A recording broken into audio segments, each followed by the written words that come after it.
Students, आप लोग पिछले 2 क्लास में ये देख चुके हैं कि भारतीय संविधान की क्या क्या विशेषताएं हैं या भारतीय संविधान के क्या आयाम हैं। आज की क्लास में उसी विशेषताओं पर थोड़ा हम लोग आगे बढ़ेंगे। आपकी किताब में 3 और टॉपिक्स हैं जिन पर चर्चा करना जरूरी है। जैसे कि पहला टॉपिक है धर्मनिरपेक्षता। धर्मनिरपेक्षता क्या होती है? धर्म शब्द से तो हम लोग सभी वाकिफ हैं कि हम अपनी आस्था या अपना विश्वास जिसके साथ देखते हैं हम उसी धर्म के अनुयायी होते हैं। भारतीय संविधान में भारतीय नागरिकों को अपने धर्म के अनुसार आचरण करने की पूर्ण स्वतंत्रता दी गई है। भारतीय संविधान में ये कहा गया है कि भारत धर्म के मामले में निरपेक्ष रहेगा, अर्थात तटस्थ रहेगा। ये किसी भी धर्म का ना तो साथ देगा ना ही किसी भी धर्म का ये विरोध करेगा। और इसी कारण भारतीय संविधान की प्रस्तावना में एक शब्द जोड़ा गया है जिसमें कहा गया है पंथ निरपेक्ष, यानी कि एक धर्म में भी बहुत सारे छोटे छोटे पंथ होते हैं। तो न सिर्फ धर्म निरपेक्ष बल्कि भारत जो है वो पंथ निरपेक्ष भी रहेगा। तो भारतीय संविधान में धर्मनिरपेक्षता की व्याख्या की गई है और इस अनुसार सभी व्यक्ति को, सभी नागरिकों को अपने धर्म के अनुसार आचरण करने की पूर्ण स्वतंत्रता। दूसरा जो टॉपिक है आपका वो है शिक्षा का अधिकार। आज आप लोग सभी इस बात से परिचित हैं कि भारतीय संविधान जो है वो बच्चों को शिक्षा का मौलिक अधिकार देता है। इसके तहत 6 से लेकर 14 वर्ष तक की आयु वाले बच्चे जो है वो पूर्णतः निःशुल्क शिक्षा प्राप्त करने के अधिकारी होंगे, चाहे वो किसी भी जाति, पाति, धर्म, वंश या लिंग के हो। इसके तहत हम लोग देखते हैं कि 86वां संशोधन किया गया 2002 ईस्वी में और शिक्षा के अधिकार को एक मौलिक अधिकार के रूप में 1 अप्रैल 2010 से भारत के सारे राज्य क्षेत्र में लागू कर दिया गया। आज जो है यह शिक्षा का मौलिक अधिकार बहुत सारे ऐसे बच्चों को शिक्षा प्राप्त करने में सहयोग दे रहा है जो गरीबी के कारण या किसी और अन्य कारणों से स्कूल तक नहीं पहुंच पा रहे थे। आज वे सभी बच्चे पूर्णतः निःशुल्क शिक्षा ग्रहण कर रहे हैं। इतना ही नहीं, सरकार उनके लिए मुफ्त किताबों की भी व्यवस्था करती है और साथ ही साथ उन बच्चों के लिए दोपहर का भोजन अर्थात कि MDM की भी आवश्यकता को पूरी करती है। इसके अलावा जो आपके इस अध्याय में एक टॉपिक है वो है मानवाधिकार। मानवाधिकार क्या है?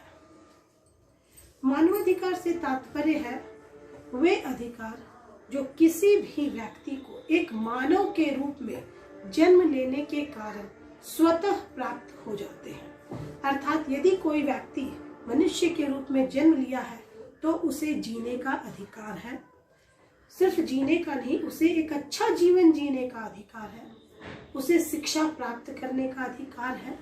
उसे अपने इच्छा अनुसार अपनी आजीविका चुनने का अधिकार है और एक अच्छा जीवन स्तर जीने का अधिकार है।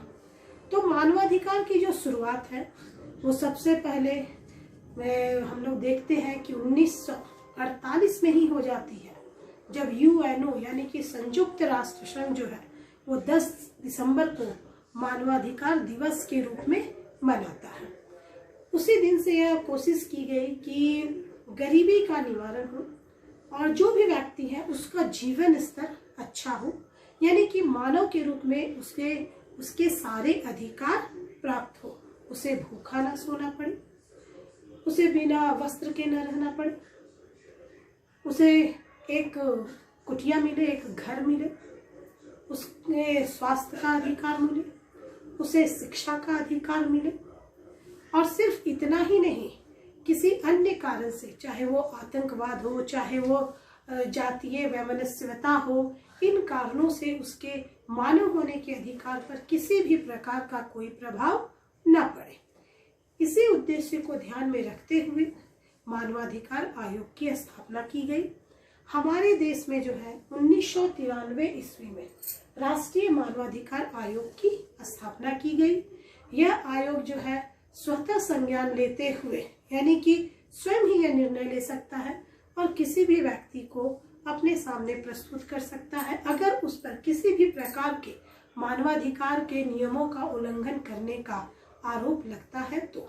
इतना ही नहीं, यह भी देखता है कि आतंकवाद के कारण मानवाधिकार का उल्लंघन तो नहीं हो रहा है, या यह भी देखता है कि कहीं ऐसा ना हो कि छोटे बच्चों का तस्करी हो, उनका गलत इस्तेमाल किया गया हो, या फिर किसी अन्य कारण से मानव के रूप में बच्चों का अच्छा से विकास नहीं हो पा रहा है, तो मानवाधिकार आयोग वहाँ पर उनकी सहायता करता है। आज भी मानवाधिकार आयोग बहुत सारे काम कर रहा है।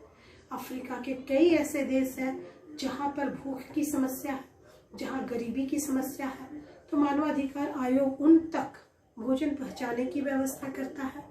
बच्चे कुपोषण के शिकार न हो, इसके लिए कार्य करता है।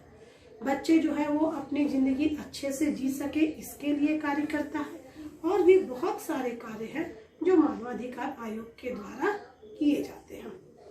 इसी के साथ आपका जो पहला चैप्टर है संविधान, वो समाप्त होता है। देखिए बच्चों, इस चैप्टर में बहुत सारी बातें कही गई हैं, बहुत सारी बातें आपके समझ में आई भी होंगी, बहुत सारी बातें शायद आप अच्छे से नहीं समझ सके होंगे। तो खैर, जो बातें आप नहीं समझ सके हैं आप मुझसे कांटेक्ट कर सकते हैं। मेरा फ़ोन नंबर आप सभी के पास है, नहीं है तो मैं यहाँ पर एक बार लिख भी देती हूँ, ताकि जिनके पास मेरा नंबर नहीं है वे लोग मुझसे इस नंबर पे संपर्क कर सकते हैं, ताकि उनकी जो भी समस्याएं हैं उस पे हम लोग बातचीत कर सकें। हम लोग इतिहास का एक अध्याय खत्म कर चुके हैं। ये आपका सामाजिक एवं राजनीतिक व्यवस्था से पहला अध्याय था, यह भी आज समाप्त हुआ है।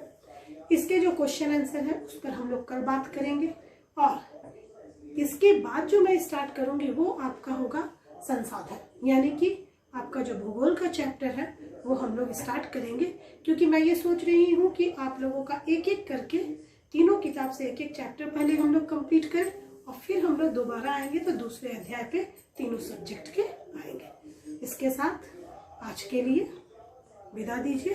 धन्यवाद।